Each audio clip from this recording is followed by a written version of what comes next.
It was midnight when Ethan Williams, a determined investigative reporter, found himself drawn to the abandoned railway near Deadman's Junction.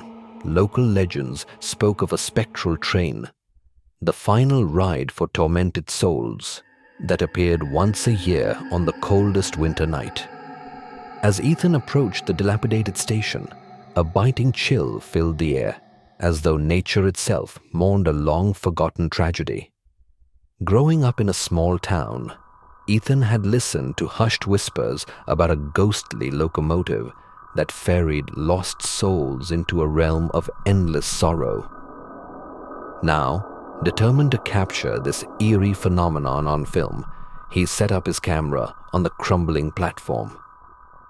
Under a sickly moon, the rusted tracks, overgrown with weeds, lay silent, until a distant rumble shattered the stillness. Faint lights began to appear along the rails, and a vague silhouette emerged against the dark horizon. The locomotive advanced steadily, its headlight slicing through the darkness to reveal ornate yet decaying carriages. Through the ghostly glow of its windows, Ethan could barely discern shadowy figures, a congregation of souls trapped in eternal limbo. When the train halted at the platform, time itself seemed to slow. The creaking doors opened with a drawn-out sigh, beckoning him to witness a scene beyond mortal comprehension. With trembling hands and a heart pounding with equal parts dread and curiosity, Ethan stepped forward. Inside, the carriage was shrouded in a mist of memories. Faded photographs hung on peeling walls, and old-fashioned luggage lay scattered across the dusty floor. Ethereal voices murmured as if recounting tragic tales of loss and regret. In one corner, an open weathered journal bore desperate pleas and cryptic warnings about the curse that bound the train and its passengers. Then, as if conjured by the night itself, a spectral conductor appeared, a gaunt figure in a tattered uniform, his eyes empty yet pleading. "All who board this train are bound to its fate," he intoned in a voice that trembled with both authority and sorrow. Though paralyzed by terror, Ethan's desire to document every moment overwhelmed his fear.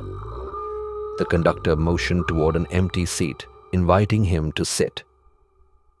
At that moment, the air grew oppressively cold, and the mournful whistle of the train echoed like a dirge, marking the finality of lost time. As the train slowly began to move, Ethan felt a profound sadness seep into his very bones. Outside, the window framed fleeting scenes of a bygone era, ghostly figures bidding farewell, ruins of a once thriving town, and a sky torn apart by despair. The locomotive seemed to traverse not merely space, but the very fabric of anguish, carrying its doomed passengers toward a destiny from which no mortal could escape. When the journey ended, Ethan found himself alone on a fog-shrouded platform. The train had vanished, leaving behind only the echo of its lament. His recordings captured every haunting detail, and as he retraced his steps through the desolate station, he realized that some legends are best left unsolved. The memory of that midnight ride, the faces of the lost, and the conductor's sorrowful warning would haunt him forever, an eternal reminder that some trains once departed never truly leave the realm of the damned.